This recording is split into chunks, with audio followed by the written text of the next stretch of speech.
ठीक है भाई, तो आपने पेपर दिया होगा और हम लोग देखते हैं सारे question. 101 which are the following statements are correct, इनमें से कौन सी बातें सही लिखी गई हैं, ऐसा क्वेश्चन पूछा गया है। और देखते हैं भाई कौन सी बातें सही लिखी हैं। लिखा है कि the human male ejaculate about 200 to 300 million sperm during a coitus. बिल्कुल ठीक लिखा है। एक क्वाइटस के दौरान कितने स्पर्म एक इजैकुलेट होंगे, बाहर निकलेंगे, तो उनकी काउंटिंग है 200 से 300 million.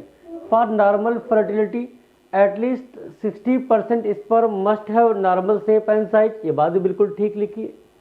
For at least 40% of them must show वेगरस motility, ये बात भी सही लिखी, कम से कम 40% वेगरस मोटिलिटी शो करना चाहिए। Sperm release from the seminiferous tubules are transported by the accessory duct, ये बात भी सही लिखी है। सारी बातें सही है, आंसर हो जाएगा कौन सा, पहला। नेक्स्ट क्वेश्चन पर चलते हैं। 102 ovulation is process in which, ovulation के बारे में पूछा गया है। एक ऐसा प्रोसेस जिसमें क्या होगा, आपको याद होगा कि जो ग्राफियन फॉलिकल रप्चर्ड करती है और वहां से सेकेंडरी oocyte निकलता है ना। ग्राफियन फॉलिकल जब रप्चर करेगी तो वहां से क्या निकलेगा, सेकेंडरी oocyte, और इस प्रक्रिया को क्या कहते हैं, ओवुलेशन कहते हैं। और देखते हैं, पहले लिखा प्राइमरी oocyte, चलो हटाओ, यहीं से बाकी पढ़ने की जरूरत नहीं है। Secondary oocyte is form by rupture of corpus luteum, corpus luteum भी नहीं होगा, क्या होगा, ग्राफियन फॉलिकल होगा, ये बात भी गलत लिखी, पहला भी गलत, दूसरा भी। Secondary oocyte is release from the tertiary follicle, ये बात भी क्या लिखी है, गलत लिखी है। चौथा है secondary oocyte is release by rupture of Graafian follicle, चौथी बात बिल्कुल सही लिखी है। 102 का आंसर होगा 4। Question number 103 menstrual flow occurs during, menstrual flow किस दिन होता है, किस समय होता है, तो मेंस्ट्रुअल साइकिल के जो पहले 3 से 5 दिन है उसी में मेंस्ट्रुअल फ्लो होता है। इसका आंसर हो जाएगा कौन सा, 4th वाला। क्वेश्चन नंबर 104 पर चलते हैं। Menstrual flow is a result due to, menstrual flow आखिर होता ही क्यों है, इसके बारे में पूछा गया। तो याद करो कि जब यूट्रस की लाइनिंग पढ़ते हैं, पेरीमेट्रियम, मायोमेट्रियम, इंडोमेट्रियम, सबसे अंदर की तरफ इंडोमेट्रियम, और जब इंडोमेट्रियम अंदर की तरफ कौन है, इंडोमेट्रियम, और इंडोमेट्रियम की जो लाइनिंग है जब रप्चर्ड हो जाती है तभी भैया क्या होगा, मेंस्ट्रुअल फ्लो होता है। तो इसका आंसर हो जाएगा break down of endometrial lining of uterus and blood vessel. Answer बोलो कौन सा हो जाएगा, 104 का सही आंसर हो जाएगा कौन सा, 3rd वाला। कौन सा हो जाएगा, 3rd आंसर सही हो जाएगा। ठीक, क्वेश्चन नंबर 105 पर चलते हैं। 105 है endometrium of uterus regenerate through proliferation in which phase of menstrual cycle. जो इंडोमेट्रियम जब मेंस्ट्रुअल फ्लो हुआ था, रप्चर्ड हो गई थी, बताया था, बोलो भैया, तो कहते हैं ये रीजनरेट कब होगी, और रीजनरेट होती है प्रोलिफरेशन के द्वारा। कौन सी अवस्था में, luteal phase, follicular phase, secretary phase, या बोथ फर्स्ट एंड थर्ड, ये होती है रीजनरेट। कौन से फेज में, फॉलिकुलर फेज में। 105 का सही आंसर हो जाएगा 2nd वाला। क्वेश्चन नंबर 106 पर चलते हैं। 106 क्वेश्चन क्या कह रहा, the gonadotropin LH and FSH attain the peak level during.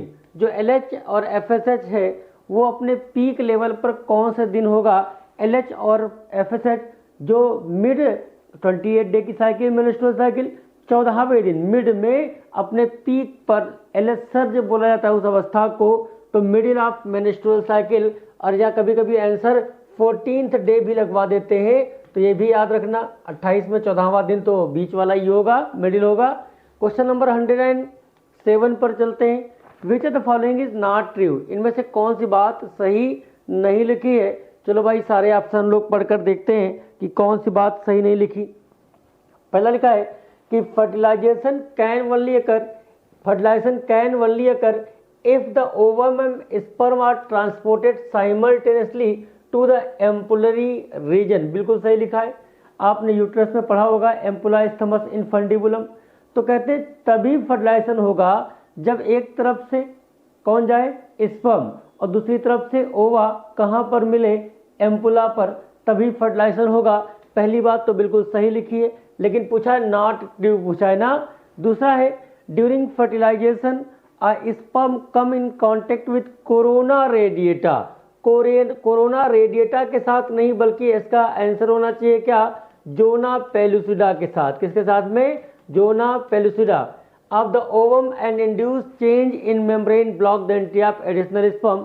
ये बात क्या है भैया, गलत लिखी है, यही आंसर हो जाएगा, क्योंकि यहाँ पूछा था नॉट ट्रू पूछा था, तो आंसर कौन सा हो जाएगा, सेकंड। फिर भी चलो बाकी पढ़ लेते।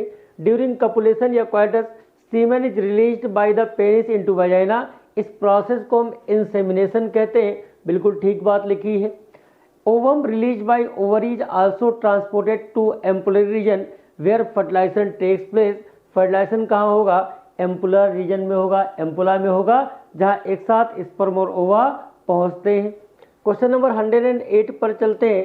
108 है finger like projection that appear on trophoblast after implantation are known as, finger like projection appear on trophoblast after implantation, इनको हम कहते हैं कोरियानिक विलाई।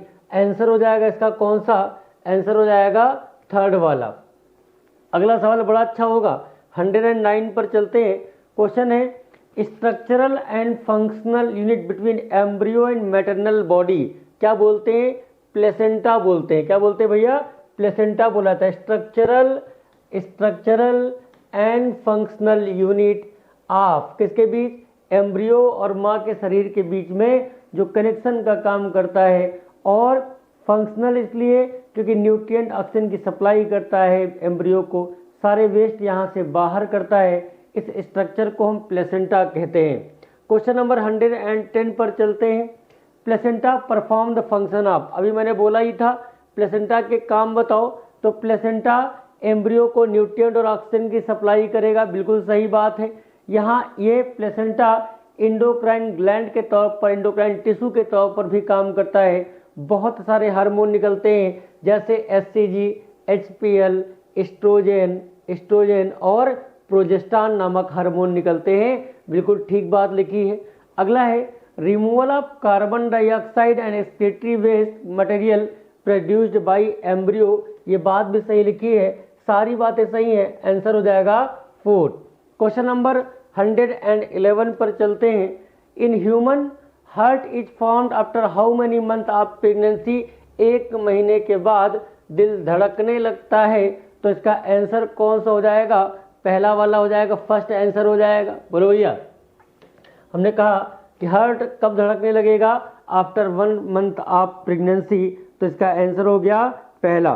क्वेश्चन नंबर 112 पर चलते हैं। 112 पर resistance is developed in new born baby is provided by, जो नया बच्चा, जो बच्चा अभी ताज़ा पैदा ही हुआ है, उसमें जो रेजिस्टेंस क्षमता आई वो किसकी वजह से आती है, तो हम जानते हैं कि कहा जाता है कि माँ का जो दूध है शुरुआती दिनों में कोलेस्ट्रम कहा जाता है, उसको अमृत कहा जाता है, क्योंकि इसमें एंटीबॉडी प्रेजेंट होते हैं, एंटीबॉडी ए पाया जाता है, ऐसा सुना होगा। तो पहला ये ऑप्शन लिखा है कि antibody are present in mother's milk of initial few day after child birth, और एंटीबॉडी का नाम भी बताया IgA नाम होता है, आंसर पहला होगा। लिखा है keeping newborn in sterile place, दूसरा giving injection to newborn baby soon after birth, इसका सबसे बढ़िया आंसर जो होगा वो पहला हो जाएगा। क्वेश्चन नंबर 113 पर चलते हैं। सवाल है मैचिंग का सवाल है, बड़ा आसान सा, आप आसानी से मैच करवा सकते हैं। स्पर्म के हेड के बारे में स्पर्म के बारे में पूछा गया है। अच्छा जी, match between part of sperm and their function. Head में तो न्यूक्लियस होता है और न्यूक्लियस में जेनेटिक मटेरियल, तो ए में कौन सा हो जाएगा, 4th हो जाएगा। मिडिल पीस माँ से माइटोकांड्रिया, और माइटोकांड्रिया क्या प्रोवाइड करते हैं, एनर्जी प्रोवाइड करते हैं, तो बी में कौन सा हो जाएगा, 3rd हो जाएगा। ए में कौन सा हो गया, 4, बी में 3rd। एक्रोसोम जहां पर एंजाइम पाए जाते हैं ना, तो सी का पहला हो जाएगा, और टेल मोटिलिटी प्रदान करेगा, तो डी का 2nd हो जाएगा। आंसर अगर चेक करें 4 3 1 2 4 3 1 2 आंसर होगा सेकंड वाला। हेड जहां न्यूक्लियस होगा, न्यूक्लियस में डीएनए मतलब genetic material, middle piece mitochondria और माइटोकॉन्ड्रिया से एनर्जी मिलती है, power house of the cell कहते हैं। एक्रोसोम एंजाइम और टेल के बारे में क्या बताया, मोटिलिटी वाली बात बताई। तो आंसर हो गया कौन सा, पहला। क्वेश्चन नंबर 114 पर चलते हैं। 114 क्वेश्चन क्या है, which of the following is not true about जीवन फेज। जीवन फेज के लिए कौन सी बात सही नहीं लिखी है। It is the interval between mitosis and initiation of DNA replication. कभी सेल साइकिल के बारे में पढ़ा होगा आपने, 4 अवस्थाओं के नाम सुने होंगे, कौन से, जैसे G1, S, G2 और M फेज के नाम। किसके बारे में पूछा है, G1 फेज के बारे में। किसके बारे में पूछा है, G1। तो G1 M फेज के बाद है, S फेज के पहले है। तो कह सकते हैं interval between mitosis and initiation of DNA replication. पहली बात तो सही लिखी है। During this phase cell is metabolically active and continuously grow, ये बात भी सही लिखी है। Replication of DNA takes place. Replication of DNA G1 phase में नहीं होता, कहाँ होता है, S फेज में। पूछा यही था, कौन सी बात सही नहीं लिखी है, आंसर कौन सा हो जाएगा, थर्ड वाला हो जाएगा। बोलो भैया, रेप्लिकेशन ऑफ डीएनए कहाँ होगा, S फेज में होता है डीएनए का रेप्लिकेशन। यूकैरियोट की बात कर रहे हैं। क्वेश्चन नंबर 115 पर चलते हैं। Which of the following statement is correct. इनमें से कौन सी बात सही लिखी है, और पढ़कर हम लोग देखते हैं। In animal cell during S phase DNA replication begins in nucleus and centriole duplicates in the cytoplasm. बिल्कुल सही बात लिखी है, करेक्ट पूछा था। चलो आगे बाकी पढ़ लेते हैं। During G1 phase cell continue to grow but does not replicate its DNA. बिल्कुल सही लिखा है। During G2 phase protein are synthesised in preparation for mitosis while cell growth continue. ये बात भी सही लिखी है, सारी बातें सही है, आंसर हो जाएगा 4, all are correct. Question number 116 पर चलते हैं। Cell that do not divide further exit ... phase to enter an inactive stage called. जब सेल को डिवाइड नहीं होना होता है तो सेल क्या करेगी, G1 फेज से सेल साइकिल का साथ छोड़ देगी। कहाँ से, G1 से, और कहाँ चली जाएगी, G0 फेज में, जिसको हम क्वेसेंट फेज भी कहते हैं। और आंसर देखो इसका हो जाएगा सेकंड वाला। कौन सा आंसर हो जाएगा, सेकंड आंसर हो जाएगा। बोलो भाई, तो इसका आंसर कौन सा हो जाएगा, सेकंड वाला हो जाएगा। क्वेश्चन नंबर 117 पर चलते हैं। क्वेश्चन नंबर 117 पर चलते हैं और क्वेश्चन है 117, which of the following statement are true. इनमें से कौन सी बातें सही लिखी है। Metaphase chromosome is made up of 2 sister chromatid held together by centromere. Metaphase में एक क्रोमोसोम में कितने क्रोमैटिड पाए जाते हैं, एक क्रोमैटिड और ये दूसरा क्रोमैटिड, दोनों किसके द्वारा जुड़े हैं, सेंट्रोमियर। बिल्कुल ठीक लिखा है। Small disc shape structure at surface of centromere called kinetochore. बिल्कुल सही लिखा है। यहाँ पर डिस्क शेप स्ट्रक्चर जिसको बोलते हैं काइनेटोकोर, यह ऑप्शन भी सही लिखा है। अगली बात लिखी है kinetochore serves as site of attachment of spindle fibre. जब धागे अपोजिट पोल से आते थे, इन्हीं काइनेटोकोर से आकर चिपक जाते थे। ये बात भी बिल्कुल सही लिखी है, सारी बातें सही लिखी हैं। आंसर कौन सा हो जाएगा, 17 का 4th हो जाएगा। क्वेश्चन नंबर 118 पर चलते हैं। क्वेश्चन नंबर 118 पर चलते हैं और देखते हैं क्वेश्चन क्या है भैया। क्वेश्चन 118 क्या कह रहा है कि स्टेटमेंट लिखा है द इंडोमेट्रियम। पहला स्टेटमेंट पढ़ते हैं। The endometrium undergo cyclic change during menstrual cycle while perimetrium exhibit strong contraction during delivery of baby। तो भैया पहला स्टेटमेंट तो गलत लिखा है। पहला तो सही लिखा है पहली शुरुआत में कि इंडोमेट्रियम में साइक्लिक चेंज होते हैं, बिल्कुल सही लिखा। लेकिन जो स्ट्रॉन्ग कॉन्ट्रेक्शन बेबी के बर्थ के समय होता है वो कॉन्ट्रेक्शन पेरीमेट्रियम में नहीं बल्कि मायोमेट्रियम में होता है। यहाँ पेरीमेट्रियम लिखा था इसलिए गलत हो गया। दूसरा, clitoris is a finger like structure which lie at upper junction of two labia majora above the urethral opening. जो क्लाइटोरिस है फिंगर लाइक स्ट्रक्चर, बिल्कुल सही लिखा है, लेकिन ये लेबिया मेजोरा के जंक्शन के ऊपर नहीं होता, बल्कि सही आंसर होना चाहिए क्या, लेबिया माइनोरा होना चाहिए। तो पहला और दूसरा स्टेटमेंट दोनों ही गलत लिखे हैं। आंसर कौन सा हो जाएगा, 4, both statement first and second are incorrect. Question number 119 पर चलते हैं। एसर्शन और रीजन का सवाल है, आप पढ़कर देखते हैं भैया। एसर्शन लिखा है the increase level of gonadotropic releasing hormone act on the anterior pituitary gland and stimulate the secretion of LH and FSH। बिल्कुल सही बात लिखी है। जो GnRH है हाइपोथैलेमस से निकलता है, एंटीरियर पिट्यूटरी ग्लैंड से हार्मोन निकलवाता है LH और FSH, एकदम सही लिखा। दूसरा LH act on Sertoli cell, ये बात गलत लिखी है, L से LH लिखा है ल्यूटिनाइजिंग हार्मोन LH, ये सर्टोली सेल पर काम नहीं करता, बल्कि कहाँ पर काम करेगा, लेडिक सेल पर। तो एसर्शन भी क्या, एसर्शन तो सही लिखा है, लेकिन रीजन क्या लिखा है, गलत लिखा है। Assertion is true but reason is false. Answer हो जाएगा कौन सा, सेकेंड। तो हमने कहा एक बात तो बिल्कुल सही लिखी है, लेकिन दूसरी बात गलत लिखी है। आंसर हो गया कौन सा, सेकेंड। क्वेश्चन नंबर 120 पर चलते हैं। Which are the following are the step of cytokinesis in plant cell. Plant cell में साइटोकाइनेसिस कैसे होती होगी, तो मान लो ये प्लांट सेल है, DNA सब कुछ हो चुका था, न्यूक्लियस डिवाइड कर चुका था। यहाँ पर जो डिवीजन है वो सेंटर से पेरीफेरी की तरफ होता है। Wall formation start in the centre and grow outward to meet the existing lateral wall, बिल्कुल सही लिखा है। पूछा क्या गया था, formation of new cell wall begin with the formation of simple precursor called cell plate, ये भी बात सही लिखी है। यहाँ गोल्जी बॉडी इंडोप्लाज्मिक रेटिकुलम के वेसिकल्स इकट्ठा हो जाते हैं, प्लेट नुमा स्ट्रक्चर बनाते हैं, जिसको सेल प्लेट कहा जाता है। और सेल प्लेट दो सेल के बीच में सीमेंटिंग लेयर का काम करती है, मिडिल लैमेला कहते हैं। सारी बातें सही लिखी 120 में। आंसर कौन सा हो जाएगा, फोर्थ हो जाएगा। क्वेश्चन नंबर 121 पर चलते हैं। 121 सवाल है, which are the following statement is not true. इनमें से कौन सी बात सही नहीं लिखी है, ऐसा पूछा गया है।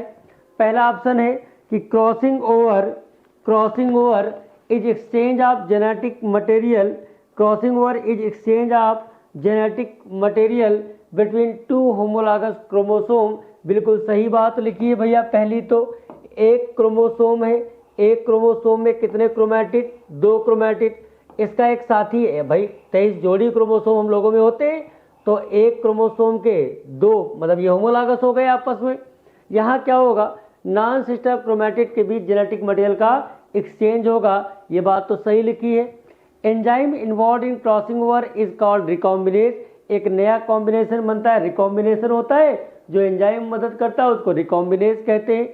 Recombination between homologous chromosome is completed by end of diakinesis, ये बात गलत लिखी है और नॉट ट्रू पूछा था, क्योंकि रिकॉम्बिनेशन कहाँ होता था, पैचिटिन अवस्था में होता था, तो ये थर्ड आंसर हो जाएगा।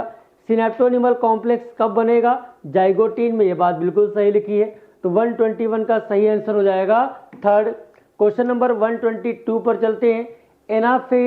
Anaphase second of meiosis second is characterised by, meiosis second में पूछ रहे हैं और एनाफेज सेकेंड की बात कर रहे हैं। अब पढ़ते हैं, रीअपीयरेंस ऑफ न्यूक्लियर मेम्ब्रेन, ऐसा तो टीलोफेज में होता है, पहली बात तो हो गई गलत। दूसरी, homologous chromosome move towards opposite pole, meiosis second में होमोलॉगस क्रोमोसोम तो बचे नहीं, तो मियोसिस फर्स्ट में अलग हो गए थे, ये वाली बात भी क्या हो गई, गलत हो गई भैया।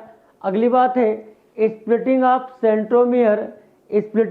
Centromere allowing the sister chromatid to move towards opposite pole, बिल्कुल ठीक लिखा है। यहाँ पर क्या होगा, सेंट्रोमियर के स्थान से दोनों क्रोमैटिड एक दूसरे से अलग हो जाएंगे और अलग होकर अपोजिट पोल पर जाने लगते हैं, ये बात सही लिखी है। तो 122 का सही आंसर होगा थर्ड। क्वेश्चन नंबर 123 पर चलते हैं। Which of the following amino acid group have one acidic, neutral and basic amino acid in sequence? इनमें से कौन सा एसिडिक है, कौन सा न्यूट्रल है और कौन सा बेसिक एमिनो एसिड है? तो हम जानते हैं कि जो ग्लूटामिक एसिड होता है वो एसिडिक नेचर का होता है। वैलिन कैसा होगा? न्यूट्रल होगा। और लाइसिन कैसा होता है? बेसिक एमिनो एसिड है। तो ग्लूटामिक एसिड, वैलिन और लाइसिन, आंसर हो गया कौन सा? सेकेंड। क्वेश्चन नंबर 124 पर चलते हैं। Which of the following is not true? इनमें से कौन सी बात सही नहीं लिखी है? और पढ़ते भैया। Golgi body consist of many flat cisternae of 0.5 to 1 micrometre, एकदम सही लिखा है। इनका डायमीटर 0.5 से 1 माइक्रोमीटर होता है। Cisternae are concentrically arrange near nucleus, ये बात भी बिल्कुल सही लिखी है। अरे ये एक सेल है, यहाँ पर न्यूक्लियर मेम्ब्रेन पाई जाती है और यहीं पर क्या पाए जाते हैं भैया? गॉल्जी बॉडी पाए जाते हैं। Concave cis are forming phase, ये गलत लिखा है। जो सिस फेज है वो कॉनकेव नहीं कॉन्वेक्स होती है, तो गलत हो गया। और नॉट ट्रू पूछा था, आंसर कौन सा हो जाएगा? थर्ड वाला हो जाएगा। क्वेश्चन नंबर 125 पर चलते हैं। Membrane bound vesicular structure formed by the process of packaging in Golgi operators. Membrane bound थैले नुमा स्ट्रक्चर जो गॉल्जी बॉडी में गॉल्जी ऑपरेटर से पैकेजिंग के दौरान बनते हैं उनको हम कहते हैं सर लाइसोसोम। क्या बोलते हैं? लाइसोसोम। और लाइसोसोम के बारे में आपको पता होगा, सुसाइडल बैग कहते हैं, pH 5 होता है, बहुत सारे हाइड्रोलिटिक एंजाइम पाए जाते हैं। क्वेश्चन नंबर 126 पर चलते हैं। Which of the following is true? इनमें से कौन सी बात सही लिखी है? और पढ़ते हैं। माइटोकॉन्ड्रिया इज सॉसेज शेप या सिलेंड्रिकल और इनका डायमीटर 0.2 से 1 माइक्रोमीटर और लंबाई 1 से 4.1 माइक्रोमीटर, बिल्कुल सही लिखा है। माइटोकॉन्ड्रिया में दो मेम्ब्रेन पाई जाती हैं, जहां पर आउटर मेम्ब्रेन कॉन्टिन्यूअस है, इनर मेम्ब्रेन में फोल्डिंग होती है। डबल मेम्ब्रेन एकदम सही। और अंदर भरा होता है पानी जिसको बोलते हैं मैट्रिक्स। और लिखा है the inner membrane surround the matrix, ये बात भी सही लिखी है। सारी बातें सही लिखी हैं, तो आंसर हो गया fourth, all are correct. Question number 127 पर चलते हैं। इनमें से कौन सी बात गलत है? कौन सी बात गलत है ऐसा पूछा गया है। और पढ़ते हैं। एमाइलोप्लास्ट स्टोर करता है कार्बोहाइड्रेट को, बिल्कुल सही लिखा। इलायोप्लास्ट फैट और ऑयल को स्टोर करता है, ये बात भी सही लिखी है। एलिरॉन से याद आया, प्रोटीन लेयर होती है एलिरॉन, ये बात भी सही लिखी है। सारी बातें सही है, कोई बात नहीं गलत। None of the above wrong पूछा था, कोई बात इसमें से गलत नहीं लिखी है। क्वेश्चन नंबर 128 पर चलते हैं। An elaborate network of filamentous proteinaceous structure present in cytoplasm is collectively known as, कहते हैं धागे नुमा स्ट्रक्चर जो साइटोप्लाज्म में पाया जा रहा है उसको हम क्या बोलते हैं? आप याद करो, साइटोस्केलेटन। ये कैसे होते हैं? प्रोटीन नेचर के होते हैं धागे नुमा स्ट्रक्चर जो सपोर्ट प्रदान करने का काम करते हैं, शेप को मेंटेन करने का काम करते हैं। आंसर सेकंड हो जाएगा। क्वेश्चन नंबर 129 पर चलते हैं। ये सवाल देखना। और 129 सवाल कह रहा है the material of the nucleus stand by nucleus के मटेरियल को बेसिक डाई से, कौन सी डाई से? बेसिक डाई से स्टैंड करने के बाद फ्लेमिंग साहब ने इसको क्रोमैटिन नाम दिया था। तो बेसिक डाई और फ्लेमिंग, इसका आंसर कौन सा हो जाएगा? थर्ड वाला हो जाएगा। क्वेश्चन नंबर 130 पर चलते हैं। 130 है which of the following is not true for an eukaryotic cell? Eukaryotic cell के लिए कौन सी बात यहाँ सही नहीं लिखी है? लिखा है it has 80s type of ribosome present in mitochondria. अरे माइटोकॉन्ड्रिया में 80s टाइप के राइबोसोम होते हैं, गलत लिखा है। 70s टाइप के होते हैं, नॉट ट्रू पूछा था, पहला ही आंसर हो जाएगा। It has 80s type ribosome present in cytoplasm, cytoplasm में यूकैरियोट में 80s टाइप का होगा, बढ़िया है। माइटोकॉन्ड्रिया में सिंगल सर्कुलर डीएनए होता है, ये बात भी सही लिखी है। मेम्ब्रेन बाउंड ऑर्गेनेल प्रेजेंट होते हैं यूकैरियोट में, ये बात भी सही लिखी है। तो कौन सी गलत है? पहला आंसर हो जाएगा। यहाँ पर ये बात गलत लिखी थी, 130 का आंसर होगा फर्स्ट। क्वेश्चन नंबर 131 पर चलते हैं। The key feature of metaphase is या आर, मेटाफेज अवस्था के की फीचर बताओ इनमें से कौन है। Spindle fibre attach to kinetochore of chromosome, बिल्कुल सही लिखा है, अपोजिट पोल से धागे आते हैं, सेंट्रोमियर की सरफेस पर डिस्क से स्ट्रक्चर काइनेटोकोर उनसे आकर चिपक जाते हैं। Chromosome are moved to spindle equator and get align along metaphagic plate through spindle fiber to both pole।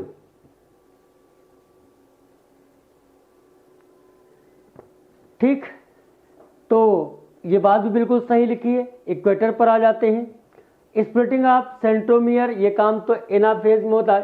पहली दूसरी बात सही है, 131 का आंसर कौन सा हो जाएगा, फोर्थ हो जाएगा। ठीक, नेक्स्ट क्वेश्चन पर चलते हैं, क्वेश्चन नंबर 132 पर। Read the following statement and find out the incorrect statement. निम्नलिखित स्टेटमेंट को पढ़ो और आप बताओ कौन सी बात यहाँ पर गलत लिखी है, इनकरेक्ट लिखी है। और पढ़कर हम लोग देखते हैं भैया कौन सी बात यहाँ इनकरेक्ट लिखी है।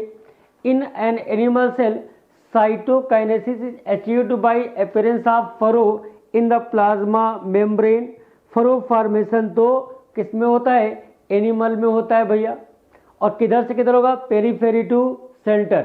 Furrow formation start in the centre of cell and grow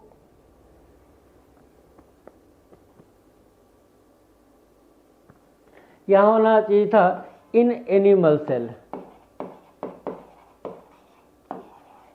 in animal cell furrow formation start in the centre of cell and grow outward to meet the existing lateral wall. भैया देखो plant में क्या होगा, plant में animal में क्या होगा, animal में कहाँ होगा, पेरीफेरी टू सेंटर। और यहाँ क्या लिखा है, centre of cell and grow outward. ये बात क्या लिखी है, गलत लिखी है और गलत पूछा गया था, इनकरेक्ट। आंसर सेकंड हो जाएगा। Cell plate represent the middle lamella between the wall of two adjacent plant cell, बिल्कुल सही लिखा है। During cytokinesis organelles like mitochondria and plastid get distributed between the two daughter cell. पहला, तीसरा, चौथा, तीनों बातें सही लिखी है, सेकेंड आंसर हो जाएगा। सेकेंड वाली बात इनकरेक्ट थी। Question number 133, which is unique to mitosis and does not occur in meiosis. इनमें से माइटोसिस के लिए कौन सी बात यूनिक है जो मियोसिस में नहीं होती। Crossing over of homologous chromosome, ये तो मियोसिस में होता है। Homologous chromosome pair and form bivalent, ये काम मियोसिस में होगा। Homologous chromosome behave independently. और चौथा है chromatid are separated during anaphase. तो ये भैया आप देखो होमोलॉगस क्रोमोसोम बिहेव इंडिपेंडेंटली, ऐसा सिर्फ माइटोसिस में होगा। मियोसिस में क्या होगा, होमोलॉगस क्रोमोसोम आपस में पेयरिंग कर लेते हैं, पेयर बना लेते हैं। ठीक, तो क्वेश्चन नंबर 133 थर्ड आंसर हो जाएगा। और क्वेश्चन नंबर 134 पर चलते हैं। 134 है, read the following statement. In mitotic cell division chromosome number half. ये बात तो गलत लिखी है, माइटोसिस के दौरान क्रोमोसोम की संख्या आधी हो जाती है। ये बात क्या लिखी है, गलत लिखी है, बोलो भैया। अच्छा सर, ये बात तो गलत है। Centromere is the point where two sister chromatia held together, सही लिखा है। The period between two successive mitotic division is known as telophase, गलत लिखा है। In S phase of cell cycle centriole duplicate in the cytoplasm, सही लिखा है। तो आप देखो यहाँ पर पूछा गया है कौन सी बात सही है, सेकेंड और फोर्थ स्टेटमेंट सही लिखे हैं। आंसर कौन सा हो जाएगा, फोर्थ हो जाएगा। क्वेश्चन नंबर 135 पर चलते हैं। Consider the following 4 statement, true false बताना है। और जल्दी से पढ़कर हम लोग देखते हैं ट्रू फॉल्स के बारे में। जीवन phase is metabolically active stage of cell cycle, ये बात सही लिखी है। Interphase is the phase of actual cell division, ना भैया, एम फेज में सेल डिवीजन का होता है, गलत है। The number of chromosome double in S phase, ये बात भी गलत लिखी है। The cell that do not divide further exit the जीवन फेज टू इंटर अक्विसेंट से स्टेज, ये बात सही लिखी है, जिसको डिवाइड नहीं होना जीवन फेज छोड़कर कहाँ चली जाएगी, जीनाट। तो true false false true answer होगा इसका कौन सा, फोर्थ वाला हो जाएगा। Question number 136, transfer of sperm into female genital track is called. Sperm का फीमेल जेनिटल ट्रैक में जो ट्रांसफर है उसको हम कहते हैं क्या, इंसेमिनेशन। आंसर हो जाएगा second. Question number 137, in human reproductive system implantation is a process in which. Implantation एक ऐसा प्रोसेस जहां ब्लास्टोसिस्ट यूट्रस की दीवार से चिपक जाता है, अटैच हो जाता है। देखो भैया क्या लिखा है, पहले लिखा ओम अटैच टू यूट्राइन वॉल। अरे ये आप याद करो कुछ ऐसा सर ने पढ़ाया था, यहाँ पर ब्लास्टोसिस्ट जाके यूट्रस की वॉल से चिपक गया, तो blastocyst attach to uterine wall. Answer हो जाएगा कौन सा, फोर्थ। क्वेश्चन नंबर 138 पर चलते हैं। Which are the following male reproductive organ is situated outside the abdominal cavity. कौन सा मेल रिप्रोडक्टिव ऑर्गन है जो कि एब्डोमिनल कैविटी के बाहर होता है, उसका नाम है क्या, टेस्टिस। क्या नाम हो गया, टेस्टिस। क्वेश्चन नंबर 139 पर चलते हैं। रोल ऑफ स्क्रोटम, स्क्रोटम का रोल बताओ। तो स्क्रोटम का रोल क्या है, प्रोटेक्ट प्रोस्टेट ग्लैंड, गलत बात। प्रोटेक्ट सेमिनल वेसिकल, ये भी गलत। स्क्रोटम आउटसाइड बॉडी, उसके अंदर टेस्टिस रहता है, और आउटसाइड बॉडी इसलिए होता है कि टेस्टिस का टेम्परेचर या स्क्रोटम का टेम्परेचर नॉर्मल बॉडी का जो इंटरनल टेम्परेचर उससे 2 से 2.5 डिग्री सेल्सियस तक कम होता है। तो help in maintaining the low temperature of the testis 2 to 2.5 degree Celsius lower than the normal internal body temperature necessary for spermatogenesis. Answer हो जाएगा इसका सेकेंड वाला।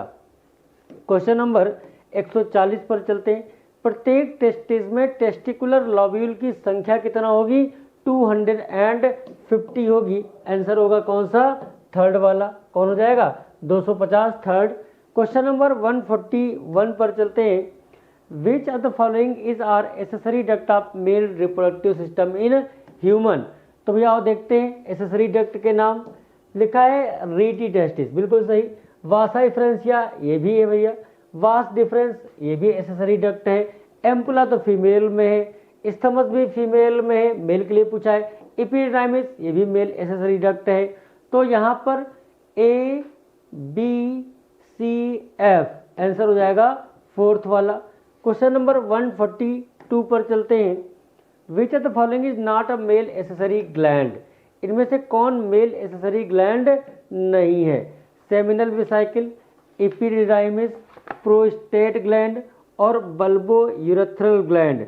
तो भैया हम जानते हैं कि जो एपिडाइमिस है मिस है, वो क्या है, ये मेल एसेसरी ग्लैंड नहीं है, तो डक्ट होती है। तो आंसर कौन सा हो जाएगा इसका, सेकंड वाला। क्वेश्चन नंबर 140, सेमिनल वेसिकल के बारे में अगर कोई पूछे तो हम जानते हैं 2 थैलेनुमा स्ट्रक्चर होते हैं जो यूरिनरी ब्लैडर और रेक्टम के बीच में रखे होते हैं। प्रोस्टेट ग्लैंड के बारे में पूछे, एक बड़ी सी ग्लैंड होती है और यूरेथ्रा के फर्स्ट पार्ट पर होती है। और कोई पूछे बल्बो यूरेथ्रल ग्लैंड, इसी को कॉपर्स ग्लैंड भी कहते हैं, एक जोड़ी होती है और ये मेम्ब्रेनस यूरेथ्रा के लेटरल साइड किनारे पर पाई जाती है प्रोस्टेट ग्लैंड। लेकिन एपिडाइमिस ये तो डक्ट है। क्वेश्चन नंबर 143 पर चलते हैं। क्वेश्चन ये है कि secretion of which of the male reproductive accessory gland help in lubrication of penis. Penis के लुब्रिकेशन में कौन मदद करेगा, तो बल्बो यूरेथ्रल ग्लैंड एक ऐसी एसेसरी ग्लैंड है जो पेनिस के लुब्रिकेशन में मदद करती है। आंसर सेकंड हो जाएगा। Question number 144, the inner most layer of uterine lining in known as. सबसे बाहर पेरीमेट्रियम, बीच वाली मायोमेट्रियम और अंदर की तरफ इंडोमेट्रियम। आंसर हो जाएगा फोर्थ। क्वेश्चन नंबर 145 पर चलते हैं। Which layer of uterine lining exhibit strong contraction during delivery of baby. Baby के बर्थ के समय किस यूट्रस की वॉल में भयानक कॉन्ट्रैक्शन होगा, तो मायोमेट्रियम में। कहाँ पर होगा, मायोमेट्रियम में होगा कि इंडोमेट्रियम में होगा भैया? तो 145 सवाल है और हम कई बार इसका जिक्र कर चुके हैं आज। मायोमेट्रियम बीच वाली लेयर है जहां भयानक कॉन्ट्रैक्शन होता है। क्वेश्चन नंबर 146 पर चलते हैं। 146 है, इन female reproductive system a cushion of fatty tissue covered by skin and pubic hair is known as। अच्छा, फीमेल रिप्रोडक्टिव सिस्टम में पूछा गया है cushion of fatty tissue covered by skin and pubic hair, इसको हम क्या बोलते हैं? इसको हम बोलते हैं मॉन्स प्यूबिस। क्या बोलते हैं? Mons pubis. क्लाइटोरिस के बारे में बताया था, फिंगर लाइक प्रोजेक्शन है। अच्छा, लेबिया मेजोरा और लेबिया माइनोरा के बारे में पूछा गया, तो लेबिया मेजोरा और लेबिया माइनोरा, अभी इसके बारे में एक क्वेश्चन और आएगा, वहां पर हम बात करेंगे। अच्छा sir, question number 147, in female reproductive system the fleshy, देखो क्वेश्चन आ ही गया, in female reproductive system the fleshy fold of tissue that extend down from mons pubis and surround the vaginal opening is known as. इसको हम बोलते हैं labia majora. क्या बोलते हैं? Labia majora. क्वेश्चन ध्यान से पढ़ लेना, in female reproductive system the fleshy fold of tissue that extend down from pubis, mons pubis. Mons pubis से कोई टिश्यू जो नीचे की तरफ, फ्लेसी फोल्ड ऑफ टिश्यू जो वैजाइनल ओपनिंग को कवर्ड करता है, उसको हम क्या बोलते हैं? लेबिया मेजोरा बोलते हैं ना।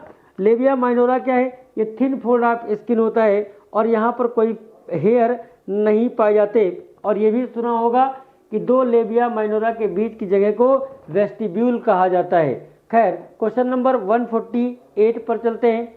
The glandular tissue of each breast is divided into 15 से 20 mammary lobe containing clusters of cell, जिनको हम बोलते हैं क्या? एल्विलाई बोलते हैं। थर्ड हो जाएगा। Question number 149, gonadotropin releasing hormone is significantly increased in body during, ऐसा कब होगा? जब GnRH का लेवल बहुत ज़्यादा शरीर में बढ़ जाएगा। ऐसा होता है प्यूबर्टी के समय, चाइल्डहुड नहीं, प्यूबर्टी के समय। सेकेंड आंसर हो जाएगा। क्वेश्चन नंबर 150 पर चलते हैं। In male reproductive system LH act at and stimulate synthesis and secretion of, बताओ ह्यूमन मेल में LH हार्मोन किस पर काम करता है और किसकी मात्रा, किसकी सिंथेसिस सिक्रीशन को बढ़ा देगा? तो याद रखना, हमने बताया था L luteinizing L, Leydig cell L, Leydig cell पर काम करेगा और एंड्रोजन की मात्रा सिंथेसिस और सिक्रीशन को बढ़ाने का काम करेगा। फिर से बोल रहे हैं, LH काम करेगा लेडिक सेल पर, एंड्रोजन की सिंथेसिस और सिक्रीशन को बढ़ाने का काम करेगा। कौन भैया? LH की जब बात करते हैं। Diagram show the cell cycle during which phase do chromosome condense and become visible. अब देखो इसको डायग्राम को ध्यान से, तो यहाँ साइटोकाइनेसिस दिखाया है और साइटोकाइनेसिस के पहले क्या होगा? कैरियोकाइनेसिस। क्या होगा भैया? कैरियोकाइनेसिस। और कैरियोकाइनेसिस मतलब M phase, M phase mitosis या meiosis. Sir karyokinesis cytokinesis cell divide कर गए, इसके बाद ये अवस्था कौन सी है? इंटरफेज। कौन सी फेज है? इंटरफेज। और इंटरफेज में भी ये G1, S और G2 फेज। सवाल पूछा कौन सी अवस्था है जहां क्रोमोसोम कंडेंस्ड होगा और विजिबल होगा? तो ऐसा तो इंटरफेज में नहीं होता। कब होता है? एम फेज में। Prophase, metaphase, anaphase, telophase. यही तो सुना था, प्रोफेज लगातार क्रोमैटिन कंडेंस होता था। बोलो भैया, तो इसका आंसर क्या हो जाएगा? कंडेंस कब होगा? विजिबल कब होगा? डी। अरे बोलो ना, इस डी फेज में। आंसर इसका कौन सा जाएगा? 4। क्वेश्चन नंबर 152 पर चलते हैं। Select the correct match. S phase में DNA का रेप्लिकेशन होगा, बिल्कुल ठीक बात लिखी है। एस फेज में DNA का replication. Zygotene synapsis, pairing of homologous chromosome, ये भी सही। डिप्लोटीन में क्रॉसिंग वर्ड नहीं होगा, पैचिटीन में होगा। मियोसिस हैप्लॉइड डिप्लॉइड दोनों में नहीं, सिर्फ डिप्लॉइड सेल में होगी, हैप्लॉइड में नहीं होगी, गलत लिखा। G2 फेज को क्वेसेंट स्टेज कहते हैं, ये भी गलत लिखा है। करेक्ट सिर्फ दो बातें हैं, ए और बी, आंसर उसका पहला। क्वेश्चन नंबर 153 पर choose the correctly match pair from given below. Option आप भाई पढ़ते सारे ऑप्शन। लिखा है कि leptotene chromosome become invisible, chromosome become invisible. अरे पहले दिख रहा था, अब नहीं दिखेगा, ऐसा थोड़ी है। प्रो फेज में तो विजिबल होना शुरू हो गया था, मेटा फेज में दिख रहा था। जाइगोटीन तो पहला वाला गलत। Zygotene pairing of homologous chromosome सही लिखा है। Pachytene dissolution of synaptonemal complex takes place, अरे यहां पर नहीं होगा भैया। Diplotene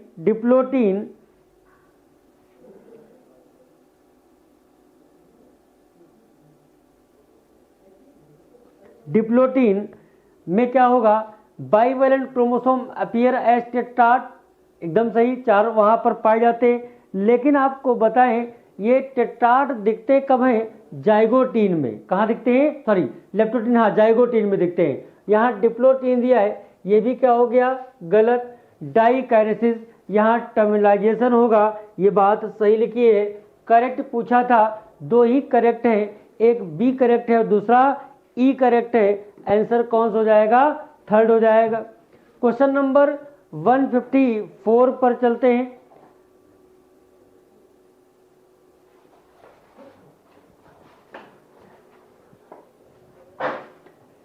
regarding meiosis, which are the following statement incorrect?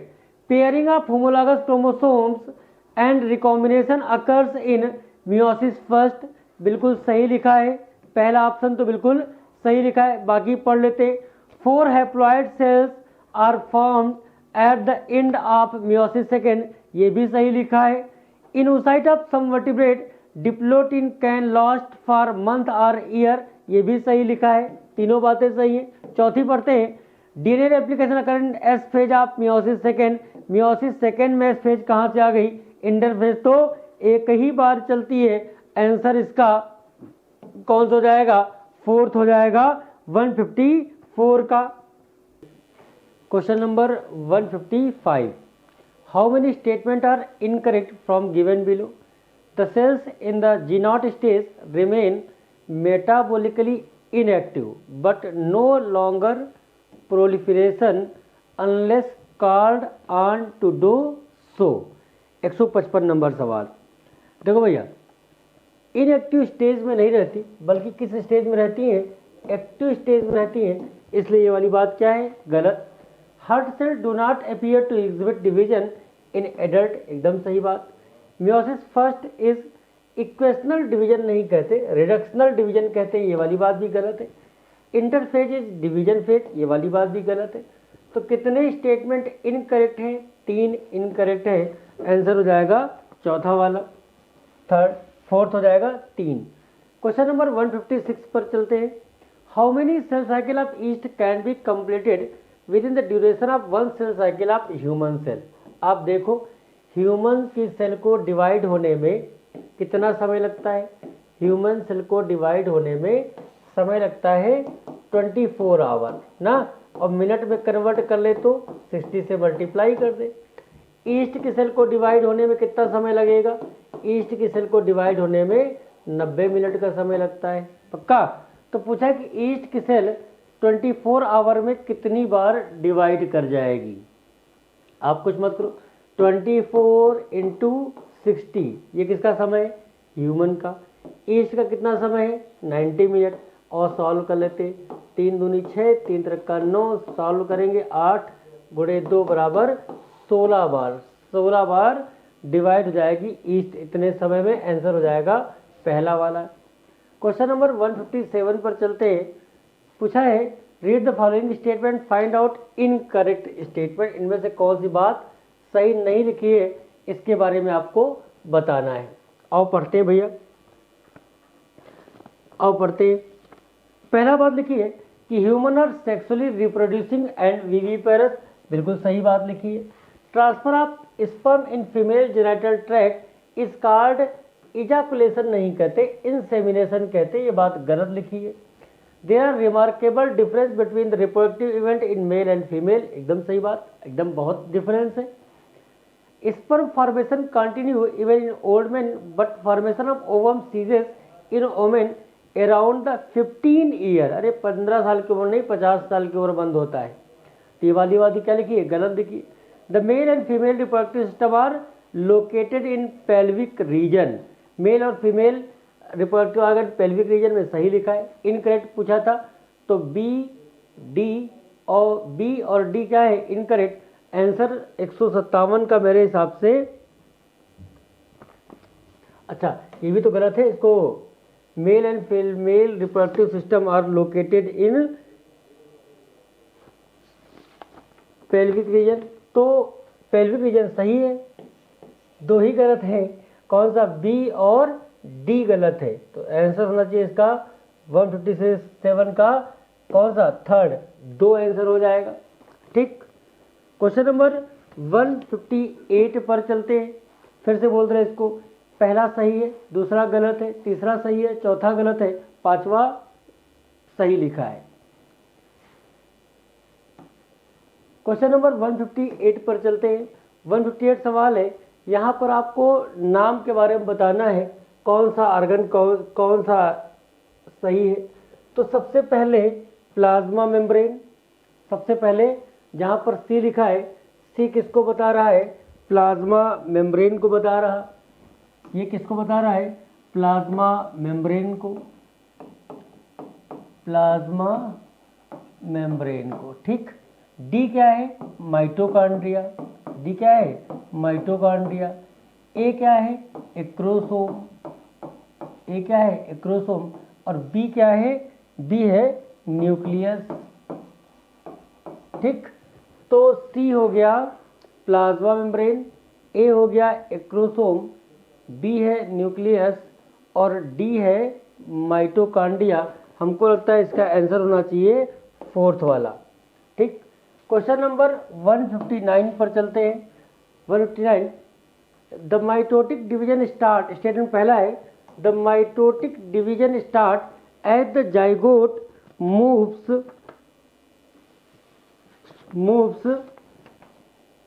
through the isthmus of oviduct called cleavage। पहला स्टेटमेंट तो बिल्कुल सही लिखा है, जाइगोट में माइटोटिक डिवीजन कब स्टार्ट हो जाएगा, जब इस्थमस रीजन से पास हो रहा होगा, पहला तो बिल्कुल सही लिखा। दूसरा, the blastomere in the blastocyst are arrange into outer layer, जिसको हम कहते हैं ट्रोफोब्लास्ट। ये वाली बात भी क्या लिखी है भैया,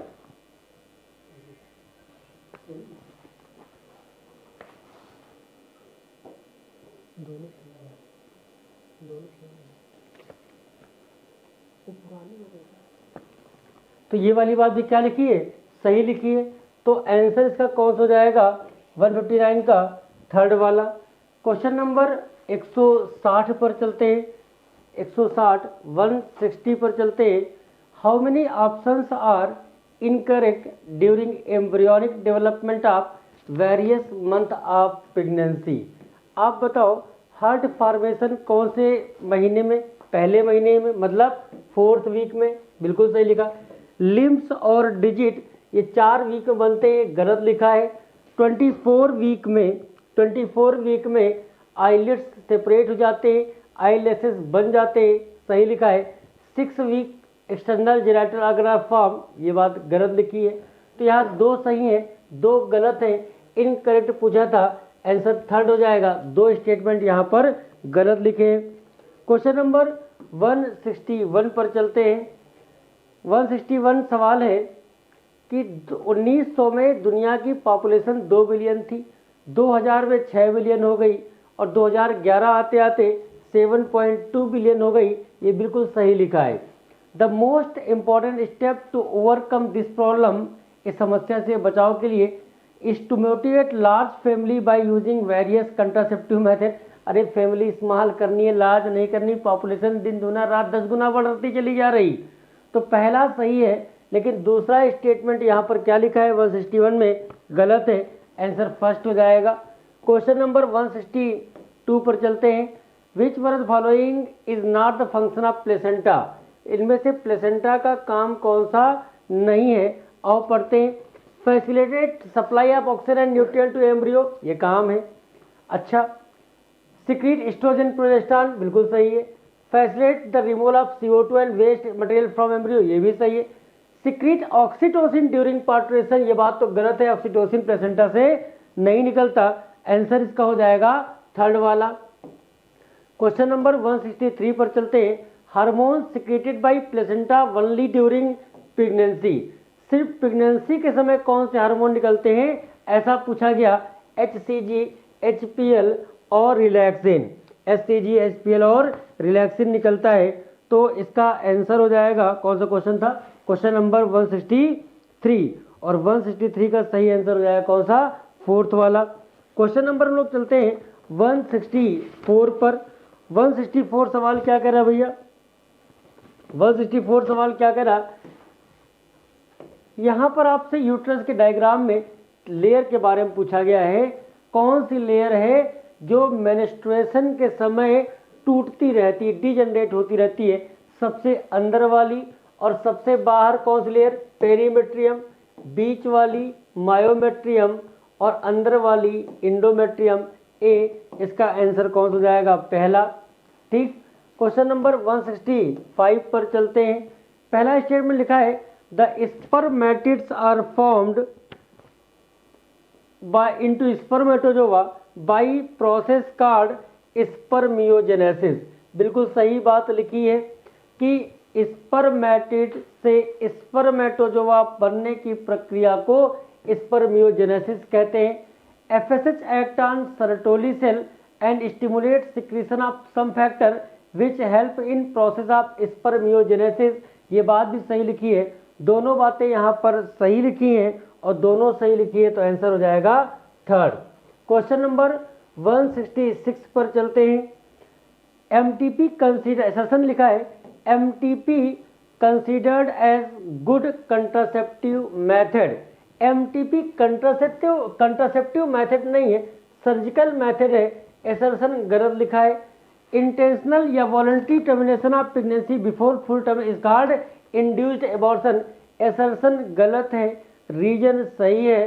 आंसर हो जाएगा कौन सा? थर्ड। क्वेश्चन नंबर 167 पर चलते हैं। 167 सवाल में पूछा गया है how many disease are sexually transmitted infection.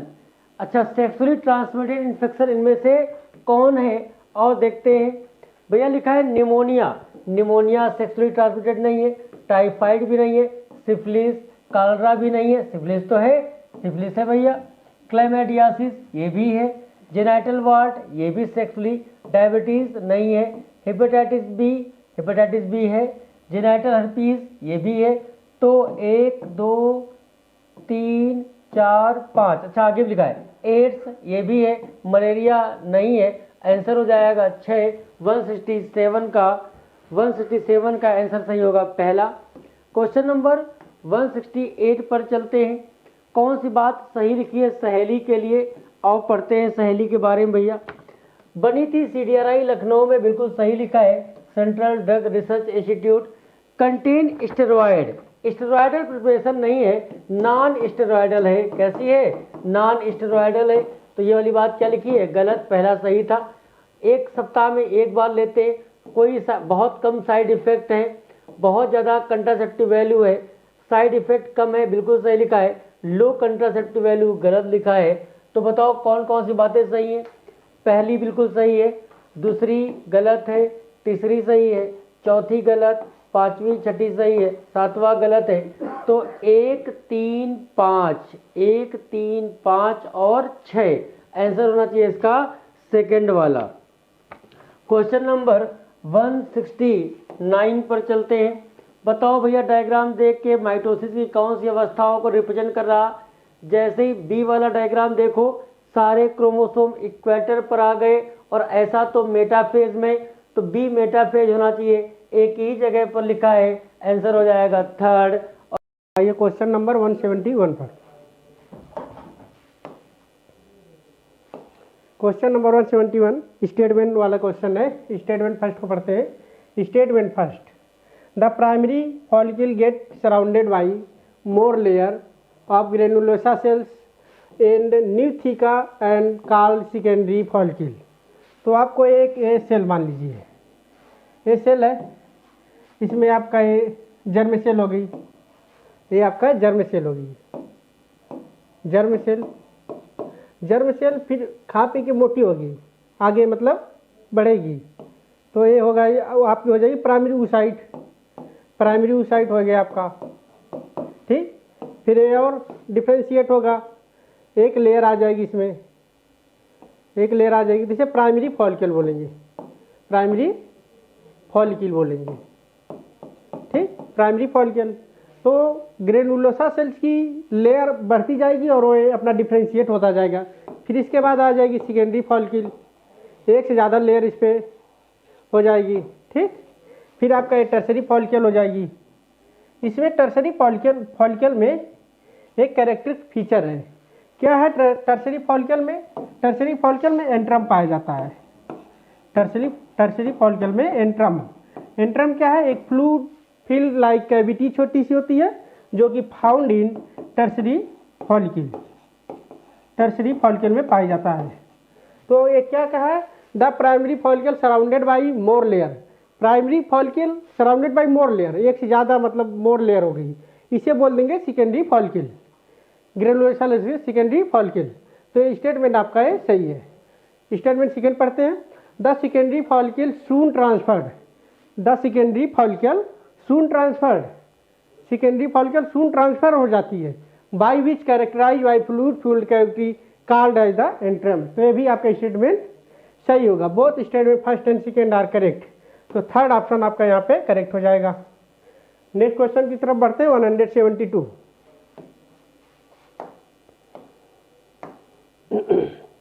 172 को देखते हैं। एसर्शन रीजन का क्वेश्चन है। Assertion reason, natural method of contraception induce periodic abstinence, coitus interruptus, withdrawal and lactational amenorrhoea. तो आपका नेचुरल मेथड जो होता है तीन प्रकार का होता है। तीन प्रकार का होता है, समझा देते हैं आपको। नेचुरल मेथड तीन प्रकार का होता है। कौन कौन सा होता है आपका नेचुरल मेथड? एक पीरियाडिक एब्स्टेंस होता है, पीरियाडिक एब्स्टेंस होता है, एब्स्टेंस। दूसरा आपका होता है कि इंटरसेप्टस, या फिर विड्रॉल मेथड भी बोला जाता है, क्वाइटस इंटरसेप्टस। दूसरा आपका क्वाइटस इंटरसेप्टस, ठीक। तीसरा आपका जो हो गया लैक्टेशनल एमेनोरिया हो गया। तीसरा आपका लैक्टेशनल एमेनोरिया हो गया। लैक्टेशनल एमेनोरिया हो गया। तो इसमें क्या खास बातें हैं तीनों में? ये बात है, पीरियाडिक एब्स्टेंस में जो होता है कपल अवॉइड करता सेक्स करने से 10 to 17 डेज, 10 से 17वें दिन फर्टाइल पीरियड बोला जाता है मेंस्ट्रुअल साइकिल में, एमसी में। इसे फर्टाइल पीरियड बोला जाता है, फर्टाइल पीरियड। इसमें कपल अवॉइड करते हैं, सेक्स करने से बचते हैं, क्योंकि फर्टाइल पीरियड है। और दूसरा क्वाइटस इंटरसेप्टस क्या होगा? मेल पार्टनर जब सेक्स करता है तो जस्ट बिफोर इजैकुलेशन अपना पेनिस वेजाइना से बाहर निकाल के इजैकुलेशन बाहर की ओर कर देता है, तो क्वाइटस इंटरसेप्टस हो गया। लैक्टेशनल एमेनोरिया क्या हो गया? जैसे मान लीजिए पार्चुरेशन हुआ, पार्चुरेशन के बाद बच्चा बेबी होने के बाद तो 6 महीने तक मेंस्ट्रुअल साइकिल नहीं आती है। तो इसमें भी आपका नेचुरल मेथड तीन प्रकार के होते हैं। डिलीवरी के 6 महीने बाद लगभग, जब तक फीड कराती है लेडी अपने बच्चे को मिल्क, तब तक मेंस्ट्रुअल साइकिल नहीं आता है। तो ये आपका ये भी एसर्शन सही है। रीजन को पढ़ते हैं। Natural method avoid the work of principle of avoiding chance meeting of oven sperm. Natural method जो है आपका अवॉइड करता है, मतलब मिलने से बचाता है स्पर्म और एग को। तो ये भी सही है। अब फॉलो, इसका रीजन भी करेक्ट है, इसलिए बिकॉज क्योंकि स्पर्म और एग को मिलने से रोकता है, इसीलिए इसे नेचुरल मेथड बोला जाता है। फोर्थ ऑप्शन आपका यहाँ पे करेक्ट हो जाएगा। नेक्स्ट क्वेश्चन की तरफ बढ़ते हैं। 173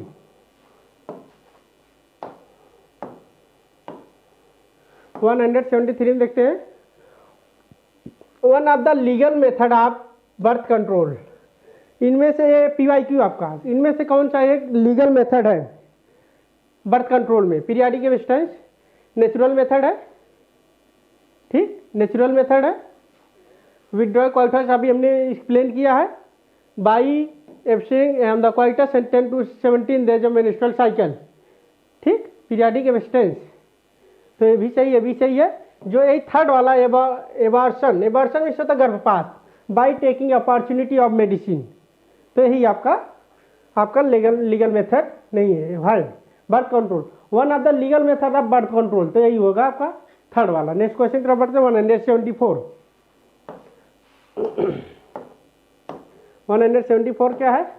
बायोमॉलिक्यूल का क्वेश्चन है, सेकेंडरी बायोमॉलिक्यूल का क्वेश्चन है। Select match column first and column second को मैच कराना है। कोलेजन क्या है? Trypsin, collagen. कोलेजन को बोला जाता है इंटरसेलुलर ग्राउंड सबस्टेंस, ठीक। इंसुलिन को बोला जाता है हार्मोन बोला जाता है। ट्रिप्सिन को एंजाइम बोला जाता है। एंटीबॉडी आफिया, एंटीबॉडी फाइट इन्फेक्शियस एजेंट। ग्लूट4 आपका PYQ में 16-18 में पूछा गया है। ग्लूट4 का काम क्या होता है? ग्लूट4 का होता है ग्लूकोज ट्रांसपोर्ट। तो मैच करवा लेते हैं। एफ का फर्स्ट कहीं दिया है, 2 में है, तो 2 ही आपको, 2 में से एक सही होगा, ये दोनों पढ़ने की जरूरत नहीं है। तो ट्रिप्सिन, बी का 5 कहीं दिया है, ट्रिप्सिन बी का 4 फर्स्ट में दिया है, सी का थर्ड, मतलब फर्स्ट ऑप्शन आपका यहाँ पे करेक्ट हो जाएगा। फर्स्ट ऑप्शन आपका यहाँ पे करेक्ट हो जाएगा। नेक्स्ट क्वेश्चन की तरफ बढ़ते हैं, 175। 175 में क्या है? डिजीज और infection which transmitted through sexual intercourse collectively called as the. तो NCERT में साफ साफ जिक्र किया गया है। एक स्टूडेंट आया क्वेश्चन लेके, सर का वेनरल डिजीज क्या होती है? तो वेनरल डिजीज भी NCERT में लिखा गया है। वेनरल डिजीज हो गया, रिप्रोडक्टिव ट्रैक्ट इन्फेक्शन हो गया, यस सेक्सुअली ट्रांसमिटेड इन्फेक्शन हो गया। सभी को, ऑल ऑफ दीज, सभी को बोला जाता है सेक्सुअल ट्रांसमिटेड डिजीज से फैलता है। वेनरल डिजीज भी बोला जाता है, RTI बोला जाता है, STI भी बोला जाता है। तो ऑल ऑफ दीज यहाँ पे करेक्ट हो जाएगा। नेक्स्ट क्वेश्चन पे बढ़ते हैं, 176। 176 में क्या है?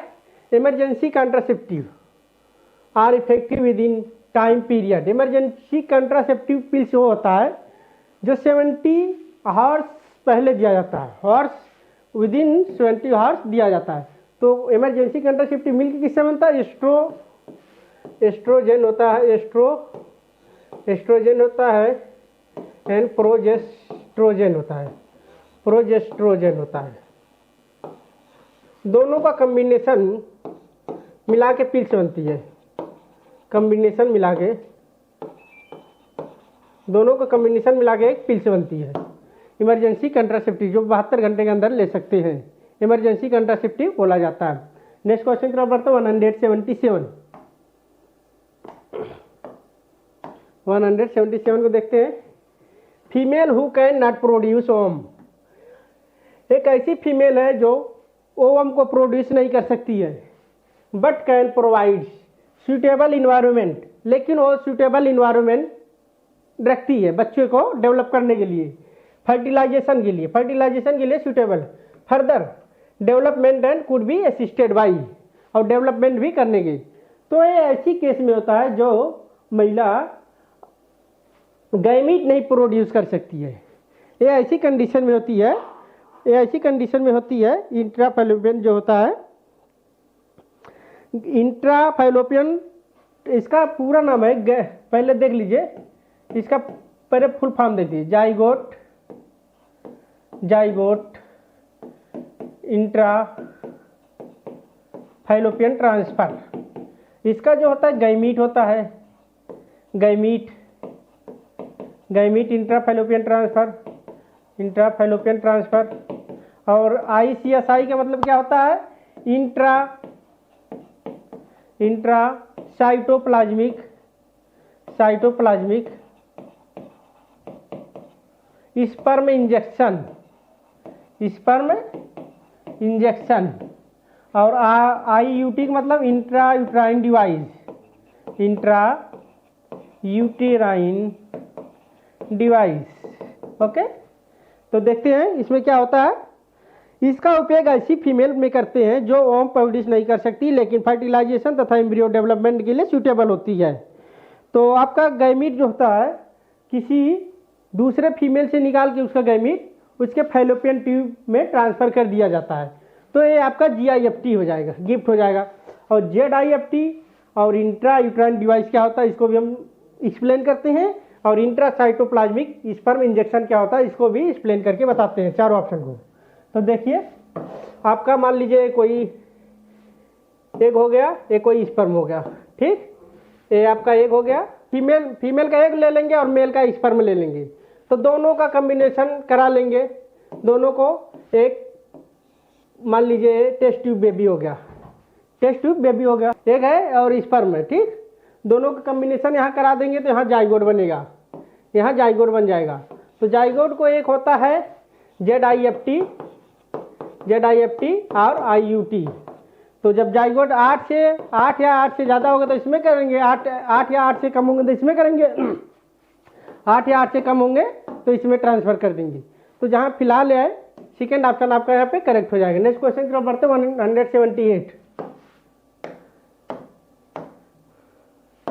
178 नियरली ए मिलियन MTP की बात कर रहा है परफॉर्म बाई ए ईयर, तो वर्ड आपका MTP होता है medical termination of pregnancy induce abortion. ये आपको लीगलाइज माना गया था लेकिन सरकार ने इसे लेकर 1971 में इसे मिसयूज रोकने के लिए गवर्नमेंट सरकार ने इस पर रोक लगा दिया था। क्यों इसका मिसयूज होता? फीमेल फीटिसाइड होता था। फीमेल फीटिसाइड कैसे होता था कि बार बॉडी से मेल या फीमेल बच्चा है उसे मालूम चल जाता था। मान लीजिए यूट्रस है, यूट्रस में एक बेबी है और ये आपका यहाँ पे फ्लूइड भरा है, ठीक, ये आपका मान लो बेबी है मतलब फीटस है, यहाँ पे फ्लूइड भरा है, तो फ्लूइड को इंजेक्शन लगा के निकाल लेते हैं, इंजेक्शन लगा के इसको फ्लूइड को निकाल लेते हैं। निकाल के मालूम चल जाता है अगर बी आया, बार बॉडी बी आई या फिर बार बॉडी 9 है, बी आई तो बॉय है, बी फॉर बॉय, 9 आया तो गर्ल है। इसी से बहुत फीमेल फीटिसाइड बढ़ गया था, कन्या भ्रूण हत्या होने लगी थी, तो इसे भारत सरकार ने 1971 में रोक लगा दिया था। तो आपको समझ में आ गई, ये आपको इसी से पता चल जाता था। तो ये लगभग साल भर में 45 से 50 मिलियन होता था। वर्ल्ड का 1/5 ये प्रेगनेंसी कंट्रासेप्टिव ईयर होता था। तो 45 to 50 1/5, फोर्थ ऑप्शन आपका यहाँ पे करेक्ट हो जाएगा। नेक्स्ट क्वेश्चन पर बढ़ते हैं 179।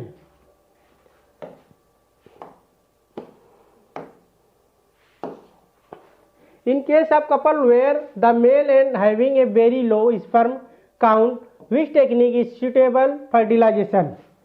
ये ऐसे फर्टाइल केस में आता है, उपयोग किया जाता है। 179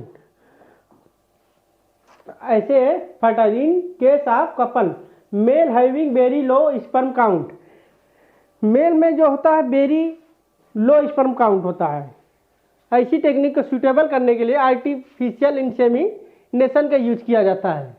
इसमें क्या होता है कि मेल दूसरे मेल का, डोनर मेल का वो स्पर्म लेके, डोनर मेल का स्पर्म लेके डायरेक्ट फैलोपियन ट्यूब में ट्रांसफ़र कर दिया जाता है आर्टिफिशियल तकनीक द्वारा कर दिया जाता है। इसका उपयोग ऐसे इनफर्टाइल केस में करते हैं जहां मेल पार्टनर फीमेल को इंसेमिनेट नहीं कर पाता है या इजुकुलेट करने में उसकी स्पर्म की मात्रा बहुत कम होती है। इनको आर्टिफिशियल इंसेमिनेशन बोला जाता है। हेल्दी डोनर मेल का स्पर्म लेके वो किसी फीमेल में फैलोपियन ट्यूब में ट्रांसफर कर दिया जाता है। नेक्स्ट क्वेश्चन पर बढ़ते हैं 180।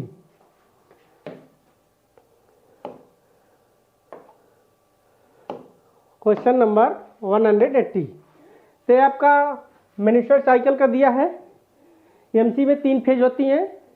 महफिल, आपको एक ट्रिक बताते हैं।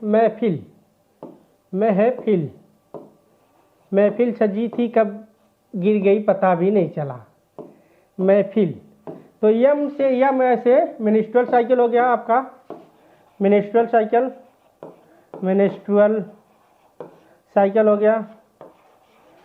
फी से फॉलिकुलर फेज हो गया। फी से फॉलिकुलर फेज हो गया। यल से लूटियल फेज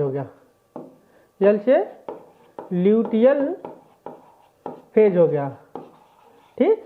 महफिल, फॉलिकुलर, मिनिस्ट्रल को ब्लीडिंग फेज बोला जाता है, लूटियल को सिक्रीटरी फेज बोला जाता है, फॉलिकुलर। तो देखते हैं proliferative phase, secretory phase, luteal phase को बोला जाता है। ये तो सभी याद है, सिक्रीटरी फेज, लूटियल फेज। मिनिस्ट्रेशन जो होता है ब्रेक डाउन ऑफ इंडोमेट्रियम होता है। तो बी का थर्ड, सी का फर्स्ट, फर्स्ट का सेकेंड कहीं दिया है, ए दिया है, बी का थर्ड और सी का फर्स्ट। मतलब आपका फोर्थ ऑप्शन यहाँ पे आपका सही हो जाएगा। 180 का फोर्थ ऑप्शन यहाँ पे सही हो जाएगा। तो मिनिस्ट्रेशन में जो होता है break down of endometrium lining, endometrium जो सबसे बाहर की लाइनिंग होती है वो टूटकर डिजेनरेट होने लगती है। जब फर्टिलाइजेशन नहीं होता है तो 1 महीने बाद कॉर्पस लुटियम उसको इंड्यूस करता है, तो मैफिल तो टूटने लगती है। इंडोमेट्रियम टूट के क्लॉथ में बाहर आती है, उसी को मेनिस्ट्रुअल साइकिल बोला जाता है। नेक्स्ट क्वेश्चन पर बढ़ते हैं।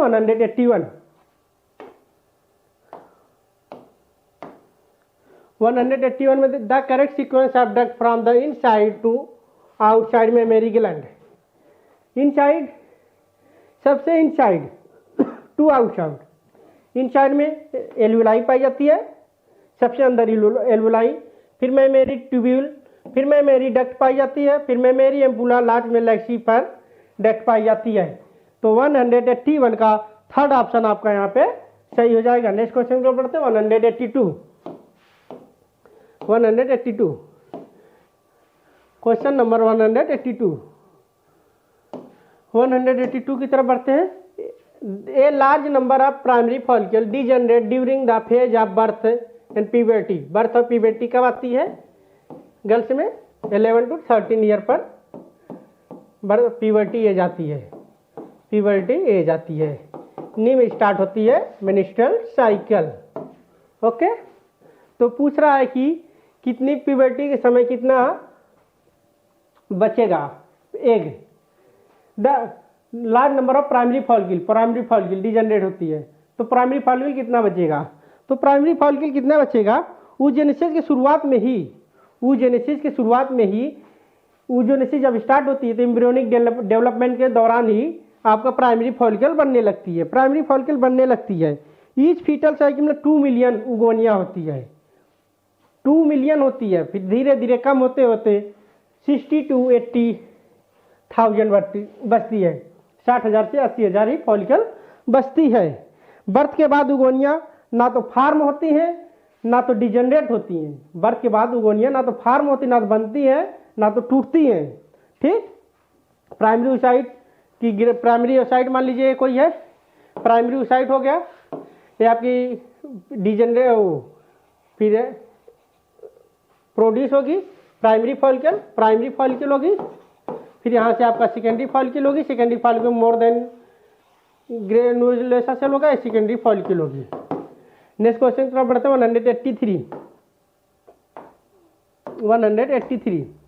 183 में आपका दिया है नीट का क्वेश्चन। नीट 2023 का शायद एक क्वेश्चन है, आप लोग दिए होंगे जो स्टूडेंट उनको याद होगा। नीट का 223 का शायद एक क्वेश्चन है स्टेटमेंट का। तो क्या wise difference receive duct seminal वेजाइकल्स open into urethra and ejaculatory duct. ये मान लीजिए है आपका टेस्टिस है, यहाँ से निकलेगा, ठीक, ये आपका सेमिनल वेजाइकल है, फिर यहाँ से आपका यूरेथ्रल होगा, ठीक, फिर ये आपका इधर भी ऐसे होगा, सेमिनल वेजाइकल होगा, फिर यहाँ आपका वो टेस्टिस होगा, फिर यहाँ से ऐसे होगा। तो आपका ये क्या बताया है, ये आपका वाश डिफरेंस, इसको वाश डिफरेंस बोला जाता है।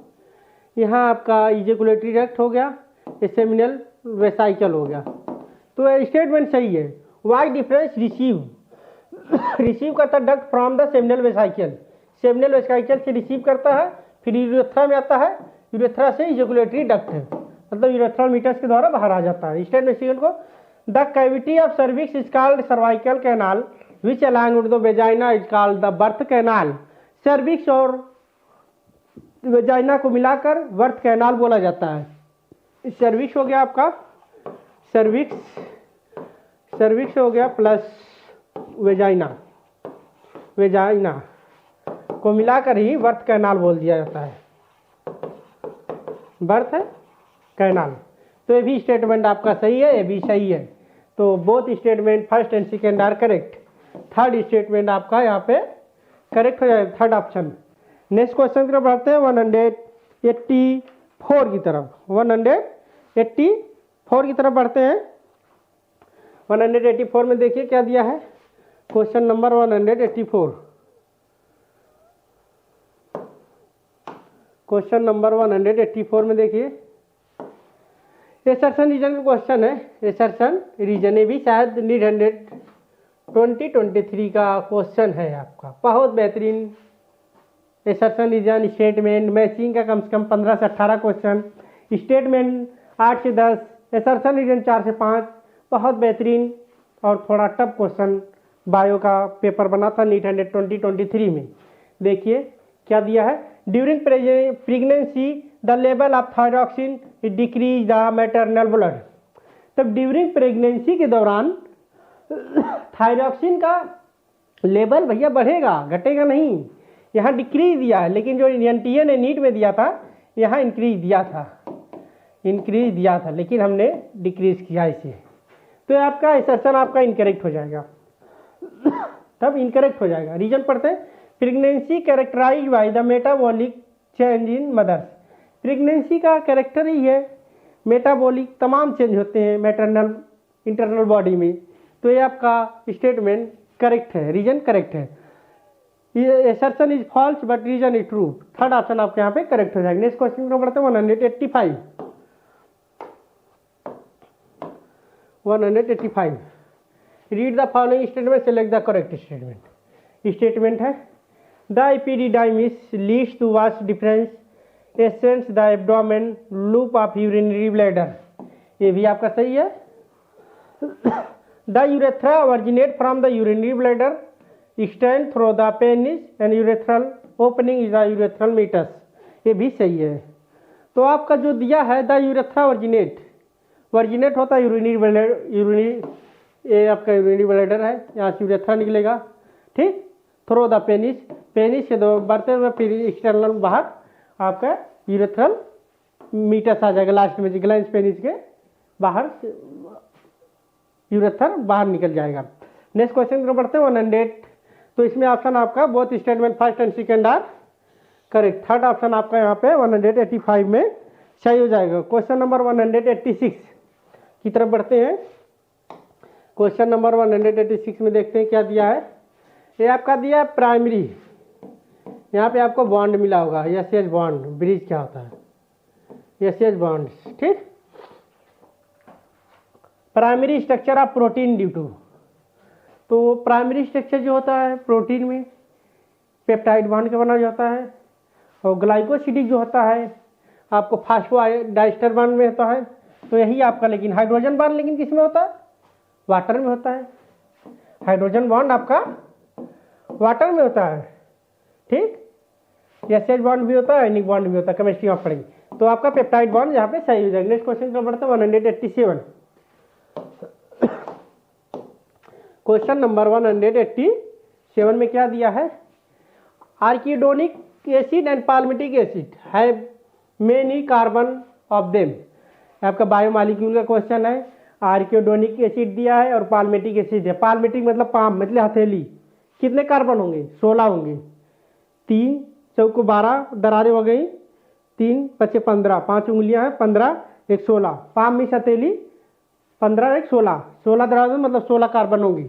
ऐसे से लगाइएगा अंदाजा आप, 16 इसमें भी दिया है, लेकिन आर्किडोनिक एसिड में 20 होता है, एनसीईआरटी में बायोमॉलिक्यूल में डायरेक्ट दिया है। तो थर्ड ऑप्शन आपके यहाँ पे करेक्ट हो जाएगा। नेक्स्ट क्वेश्चन पर बढ़ते हैं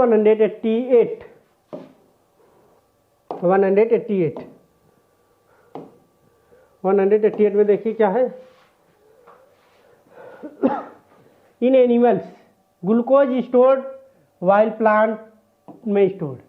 तो एनिमल सेल में ग्लूकोज किस फॉर्म में स्टोर्ड होता है और प्लांट सेल में किस फॉर्म में स्टोर्ड होता है, ये पूछा गया है। तो एनिमल सेल में ग्लूकोज जो स्टोर्ड होता है ग्लाइकोजन के रूप में स्टोर्ड होता है, ग्लाइकोजन। और प्लांट में जो होता है स्टार्च के रूप में होता है, स्टार्च के रूप में। ठीक, देखिए कौन सा ऑप्शन मैच कर रहा है, ग्लूकोजन एंड स्टार्च, मतलब फोर्थ ऑप्शन आपका यहाँ पे करेक्ट हो जाएगा। नेक्स्ट क्वेश्चन के बारे में 189, क्वेश्चन नंबर 189। क्वेश्चन 189 में देखते हैं, अभी आपका पीवाईक्यू का क्वेश्चन है। फैट मॉलिक्यूल होता है जो कितने ग्लिसरॉल होता है, कितने फैटी एसिड होता है। 189 में देखते हैं। तो फैट में जो होता है 1 glycerol and 3 fatty acid molecule होता है। डायरेक्ट क्वेश्चन है, पीवाईक्यू है। नेक्स्ट क्वेश्चन की बात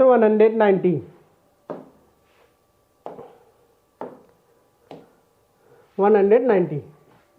तो आपका सेकेंडरी मेटाबोलाइट्स का एग्जांपल दिया, column first and column second में मैच कराना है। तो सेकेंडरी मेटाबोलाइट्स का एग्जांपल जो है बहुत आसान है, और प्राइमरी का भी बहुत आसान है। प्राइमरी में जैसे ग्लूकोज हो गया, अमीनो एसिड हो गया, डीएनए हो गया, आरएनए हो गया। तो सेकेंडरी मेटाबोलाइट्स का मतलब ये होता है कोई और बनाए कोई और यूज करे, बनाए कोई और यूज कोई और। तो पिगमेंट्स, पिग कार्मेटिन मतलब कैरोटीनॉइड एंड एंथोसाइनिन कहीं दिया है, ये आपका फोर्थ में। फर्स्ट का फोर्थ हो गया टर्पिनॉइड, टर्पे मोदी, मॉर्फिन एंड मोदी, मोनोटर्पिनॉइड्स एंड डाइटर्पिनॉइड्स। तो बी का सेकंड हो गया और ए का फोर्थ, बी का सेकंड हो गया अल्कालॉइड्स, मॉर्फिन एंड कोडीन कहीं दिया, थर्ड दिया है, ये थर्ड हो जाएगा।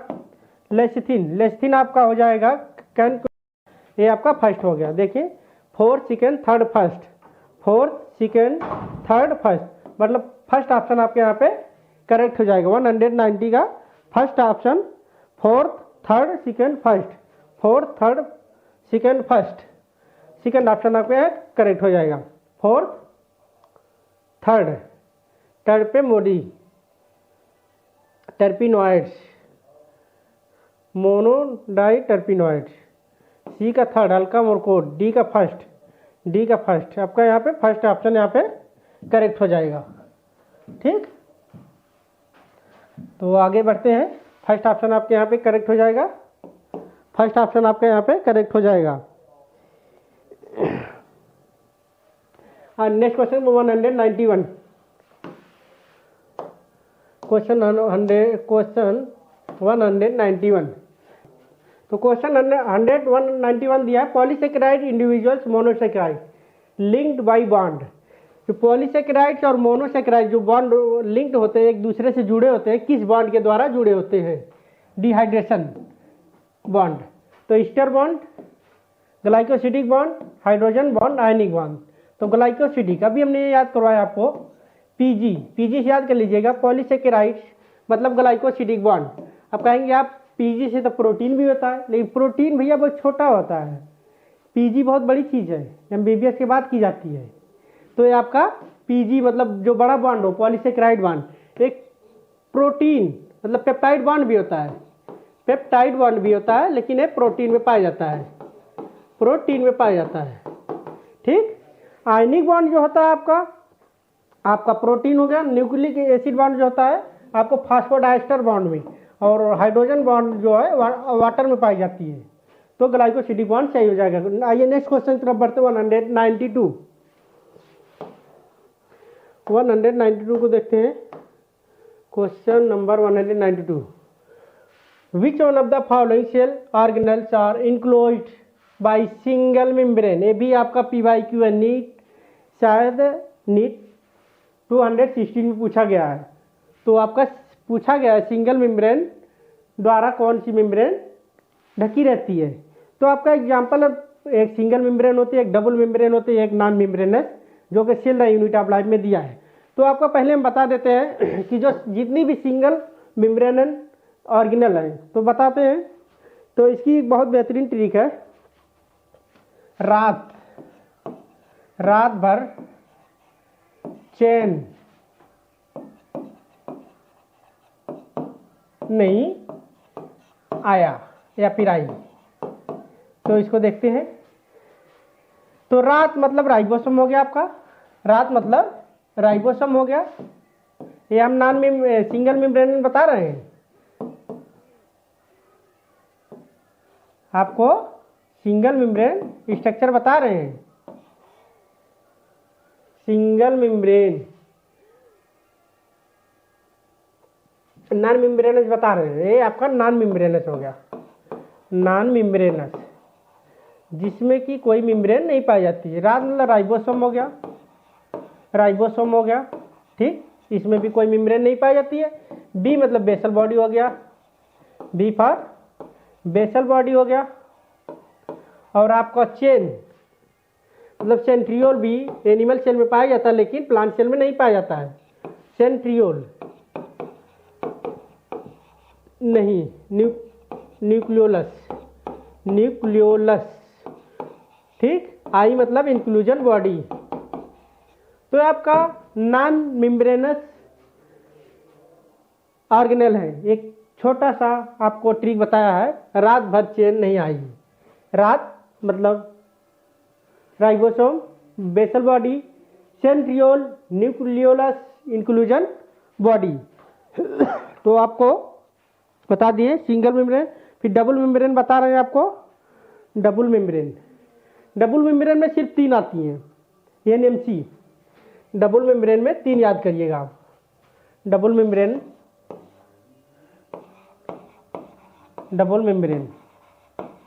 में 3 आती हैं। एनएमसी याद कर लीजिएगा। एनएमसी आपका नीट का एग्जाम करवाती है। एन से न्यूक्लियाई हो गया, आपका। एम से माइटोकॉन्ड्रिया हो गया, डबल मेम्ब्रेन है, माइटोकॉन्ड्रिया हो गया। सी से क्लोरोप्लास्ट हो गया, क्लोरोप्लास्ट। ये आपका डबल मेम्ब्रेन स्ट्रक्चर है। और आपको सिंगल मेम्ब्रेन बता रहे हैं। सिंगल मेम्ब्रेन जो कि इंडो मेम्ब्रेन सिस्टम भी बोला जाता है। सिंगल मेम्ब्रेन EGLV, ये आपका सिंगल मेम्ब्रेन। ई से इंडोप्लाज्मिक रेटिकुलम हो गया, ई से एंडोप्लाज्मिक, जी से गाल्जी बॉडी हो गया, एल से लाइसोसोम हो गया, वी से वैक्यूल हो गया। वी से वैक्यूल क्या पूछा, क्या गया, सिंगल मेम्ब्रेन, यही हो जाएगा लाइसोसोम। ये आपका डबल मेम्ब्रेन हो गया, माइटोकॉन्ड्रिया भी डबल मेम्ब्रेन है और न्यूक्लियाई भी डबल मेम्ब्रेन है। तो ऑप्शन आपका यहाँ आपके सामने लाइसोसोम। बहुत बढ़िया क्वेश्चन था। Double membrane, single membrane, non membrane सभी एग्जाम्पल आपको याद होना चाहिए। नेक्स्ट क्वेश्चन को बढ़ते हैं 193। क्वेश्चन नंबर 193 देखते हैं। Right end of polysaccharide call the reducing है। ये मान लीजिए आपका राइट एंड हो गया, ये आपका लेफ्ट हो गया, ठीक। R for right, R for reducing agent, reducing, और लेफ्ट की तरफ नॉन रिड्यूसिंग। तो ये आपका स्टेटमेंट सही है पहला।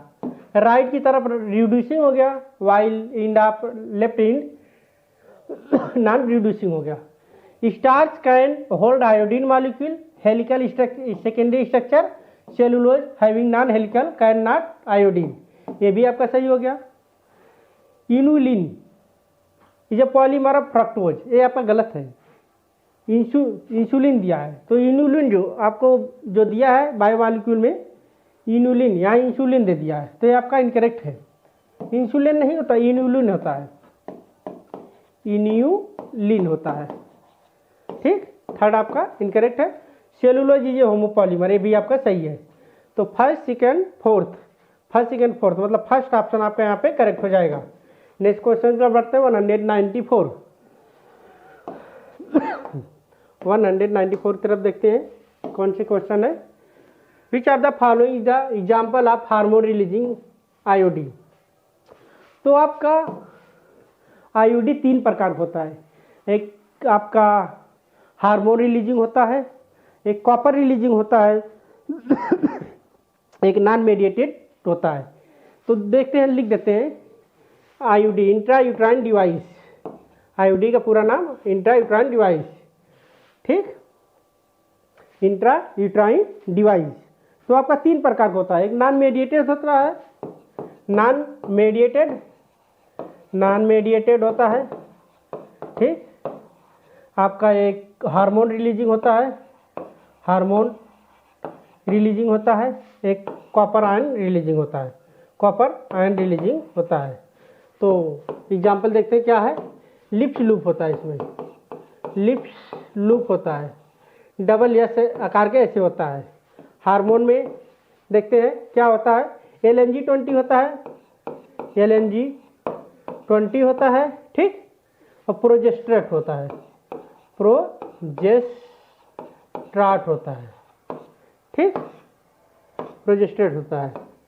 और आपका जो है कॉपर आयन में कॉपर टी हो गया, copper T, copper 7, Multiload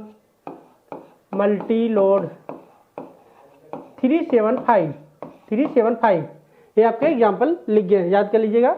IUD जो होता है नॉन मैग्नेटिक लिप्स लूप होता है, हार्मोन रिलीजिंग LNG20, प्रोजेस्टेट होता है, कॉपर आयन होता है, कॉपर टी, कॉपर 7, मल्टीलोड 375। तो आपका एग्जाम्पल क्या पूछा गया, हार्मोन रिलीजिंग। तो हार्मोन रिलीजिंग आपका सेकंड ऑप्शन यहाँ पे सही हो जाएगा। हार्मोन रिलीजिंग का मतलब LNG20 एंड प्रोजेस्टेट। नेक्स्ट क्वेश्चन की तरफ बढ़ते हैं 195 की तरफ। Question number 195। तो इसमें क्या दिया है, medical termination of pregnancy considered safe as how many week. तो वीक में दिया है। MTP इंड्यूस एबॉर्शन होता है जो कि साल भर में लगभग 45 से 50 मिलियन MTP होता है, और वर्ल्ड में देखा जाए विश्व में 1/5 होता है। तो MTP medical termination of pregnancy, जैसे इंड्यूस एबॉर्शन भी बोला जाता है। तो ये जो होता है फर्स्ट ट्राइमेस्टर, आपका फर्स्ट ट्राइमेस्टर में ही कराया जाता है। फर्स्ट ट्राइमेस्टर मतलब 3 मंथ, 3 मंथ मतलब 12 वीक, 1 मंथ, ठीक। और सेकेंड ट्राइमेस्टर में जो रिस्की हो जाता है, तो बेबी बड़ा हो जाता है, उसको रिस्क होता है। फर्स्ट ट्राइमेस्टर में ही होता है, और सेकेंड ट्राइमेस्टर में रिस्की हो जाता है। तो बहुत ज़्यादा इसका मिस यूज होने लगा, तो भारत सरकार ने 1971 में इस पर रोक लगाया। तो आपका क्या पूछा गया इसमें, कितने वीक सेफ रहेगा MTP। तो फर्स्ट वीक मतलब 12 वीक कहीं दिया है, सेकेंड ऑप्शन में दिया है 12 वीक में मतलब सेफ रहेगा। नेक्स्ट क्वेश्चन को बढ़ते हैं 196 को देखते हैं क्या क्वेश्चन है।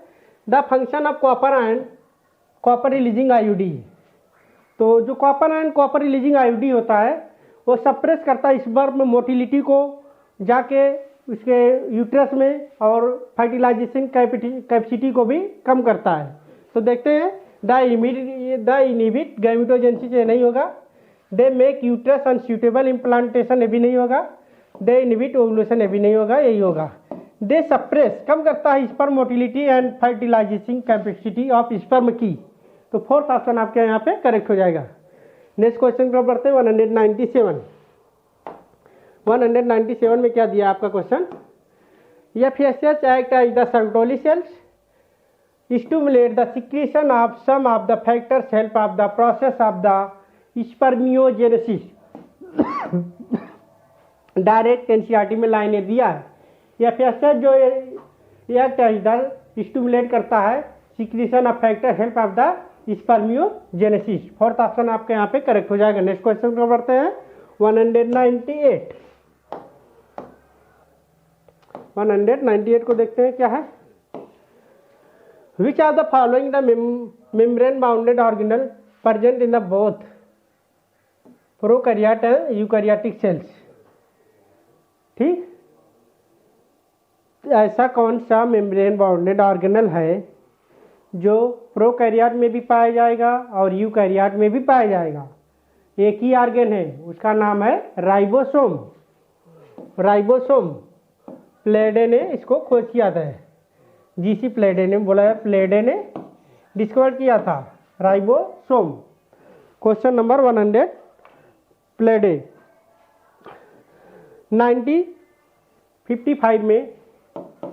1955 में प्लेडे ने डिस्कवर किया था। ठीक, तो राइबोसोम यहाँ पे करेक्ट हो जाएगा। Also found in on surface of mitochondria and chloroplast, ये भी सही है, लेकिन प्रोकैरियोट में भी पाया जाता है, यूकैरियोट में भी पाया जाता है। ठीक, नेक्स्ट क्वेश्चन की ओर बढ़ते हैं। 199,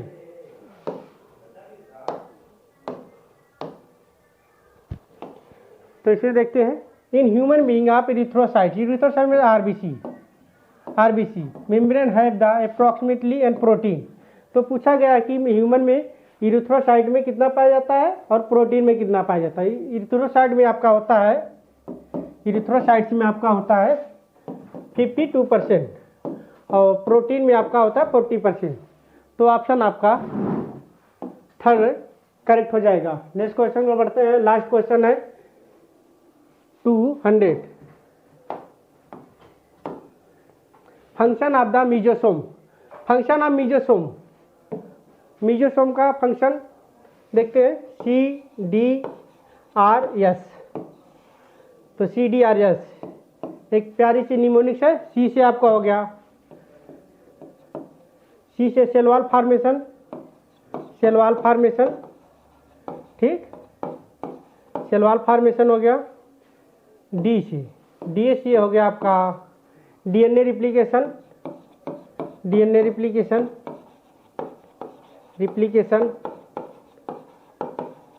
ठीक, और आपका आर से जो हो गया रिस्पायरेशन हो गया, और एस से हो गया सिक्रीशन हो गया।